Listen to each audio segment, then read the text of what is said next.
दोस्तों अगर आप इंडियन पोस्ट में अपना एक रेगुलर सेविंग्स अकाउंट ओपन करवाने के लिए जा रहे हो तो ये वीडियो पूरा अंत तक वॉच करिएगा, क्योंकि दोस्तों इस वीडियो में हम ऐसे ऐसे पॉइंट्स को लेकर के एक्सप्लेन करने वाले हैं शायद जिस पॉइंट्स के बारे में आपको पता भी ना हो और आप अकाउंट ओपन करवाने के बाद में पछताएं कि मैंने क्यों ही इंडिया पोस्ट में अपना एक रेगुलर सेविंग्स अकाउंट ओपन करवाया। तो वीडियो स्टार्ट करते हैं। दोस्तों सबसे पहले मैं आप लोगों को बता दूं, इंडिया पोस्ट में आपको दो ही पॉजिटिव पॉइंट देखने को मिलता है। सबसे पहला कि यहाँ पर आपका पैसा 100 और 1% सुरक्षित रहता है। आपका कितना भी पैसा हो, यहाँ पर आपका पैसा बिल्कुल भी डूबने वाला नहीं है।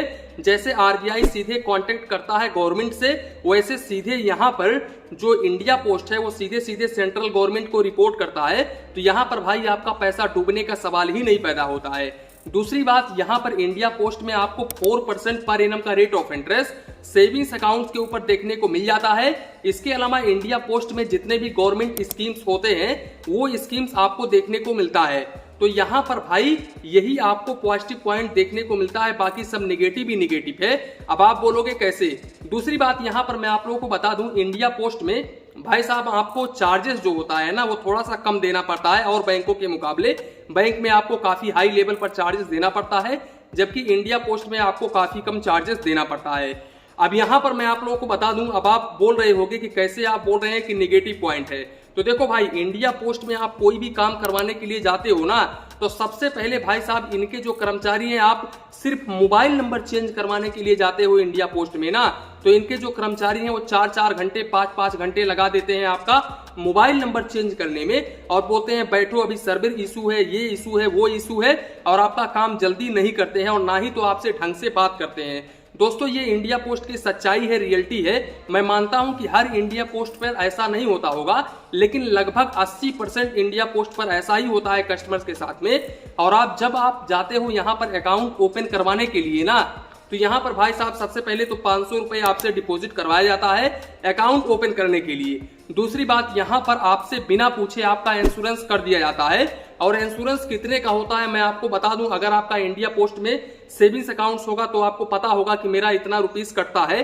देखो यहाँ पर एक होता है 20 रुपए वाला और एक होता है 436 रुपए वाला।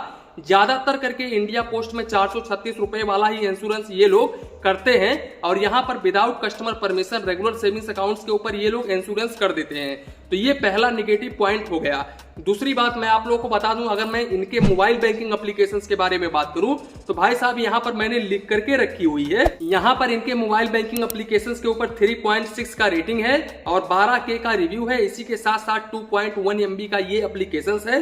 साथ ही साथ इस एप्लीकेशंस को लगभग 50 लाख लोगों ने डाउनलोड किया हुआ है। और भाई साहब इनके रेटिंग के हिसाब से ना इनका मोबाइल बैंकिंग एप्लीकेशंस लगभग बेकार ही है। यहाँ पर आपको ओनली बेसिक पॉइंट्स ही देखने को मिलता है। ब्रांच बिहेवियर मैंने आपको पहले ही बता दिया कि इनके कर्मचारी किस तरीके से कस्टमर्स के साथ में रिस्पॉन्स करते हैं। लगभग 75% कर्मचारी इंडिया पोस्ट में ऐसे ही होते हैं। और यहाँ पर मैं आप लोगों को बता दूं, इंटरेस्ट रेट 4% पर एनम का रेट ऑफ इंटरेस्ट, ये भी मैंने आपको बता दिया। बाकी यहाँ पर अकाउंट ओपन करवाने के लिए आप 10 साल से अपना अकाउंट ओपन करवा सकते हैं। हालांकि जब आप 10 साल से अपना अकाउंट ओपन करवाते हैं तो वो अकाउंट पूरी तरह से माइनर के कैटेगरी में होता है। यहाँ पर आप ज्वाइंट अकाउंट भी ओपन करवा सकते हैं। अकाउंट ओपन करने के लिए आपको डिपॉजिट करना पड़ता है 500 रुपए, और 500 रुपए ही आपको मेंटेन करके चलना पड़ता है। दोस्तों यहाँ पर मैं आप लोगों को बता दूं, ये जो 500 रुपए है ना, ये लास्ट फाइनेंशियल ईयर तक, यानी कि फाइनेंशियल ईयर एंड होने तक अगर आपके अकाउंट में 500 रुपए से कम बैलेंस होता है तब यहाँ पर आपको मिनिमम बैलेंस चार्जेस जो है वो 50 रुपए प्लस GST देना पड़ता है। इसी के साथ साथ अगर आपका अमाउंट जो है वो फाइनेंशियल ईयर एंड होने तक आपके अकाउंट में कुछ भी नहीं होता है, यानी कि कुछ भी अमाउंट नहीं होता है, तो आपका जो अकाउंट है वो ऑटोमेटिकली क्लोज कर दिया जाता है इंडियन पोस्ट की तरफ से। इंडियन पोस्ट ने खुद ये चीजें मेंशन की है, मैं अपने आप से नहीं बोल रहा हूँ। यहाँ पर आप देख सकते हैं स्क्रीन पर। दूसरी बात मैं आप लोगों को बता दूं, यहाँ पर आपको 10 पेज का चेकबुक पर फाइनेंशियल ईयर बिल्कुल फ्री ऑफ कॉस्ट में देखने को मिल जाता है। और अगर आप यहाँ पर एक्स्ट्रा चेकबुक लेते हो तो आपको यहाँ पर 2 रुपए प्लस GST पर पेज का चार्जेस देना पड़ता है। इसी के साथ साथ डुप्लीकेट पासबुक लेते हो तो यहाँ पर आपको 50 रुपए प्लस GST डुप्लीकेट पासबुक के ऊपर चार्जेस देना पड़ता है। और इसी के साथ साथ अगर आप अपना अकाउंट जो है वो ट्रांसफर करवाते हो किसी दूसरे इंडिया पोस्ट पर तो यहाँ पर आपको 100 रुपए प्लस GST चार्जेस देना पड़ता है। दूसरी बात भाई साहब, यहाँ पर SMS अलर्ट के बारे में इन्होंने कुछ मेंशन नहीं किया है सर्विस चार्जेस में, तो हो सकता है आपको SMS अलर्ट के ऊपर कुछ भी ना देना पड़े। इसी के अलावा यहाँ पर आपको रुपए यानी कि क्लासिक वेरिएंट का डेबिट कार्ड देखने को मिलता है। इस डेबिट कार्ड के ऊपर आपको 125 रुपए plus GST annual maintenance charges देना पड़ता है। इस डेबिट कार्ड के जरिए आप पर डे 25,000 रुपए निकाल सकते हैं। बाकी अगर हम काउंट ऑफ ट्रांजेक्शंस को लेकर के बात करें तो भाई साहब इंडिया पोस्ट ने अपने सर्विस चार्जेस में ना ही तो काउंट ऑफ ट्रांजेक्शंस के बारे में बताया है, ना ही तो count of transaction service charges के बारे में बताया है। वैसे मैं आप लोगों को बता दूं, अगर आप अपना अकाउंट ओपन करते हो और आपको डेबिट कार्ड देखने को मिलता है तो इस डेबिट कार्ड से आप दूसरे बैंक के एटीएम से मंथली 5 ट्रांजेक्शंस कर सकते हो। अब अगर आप इस लिमिट को क्रॉस करते हो तो आपको फाइनेंशियल ट्रांजेक्शंस के ऊपर 23 रुपए plus GST per transaction charges देना पड़ सकता है।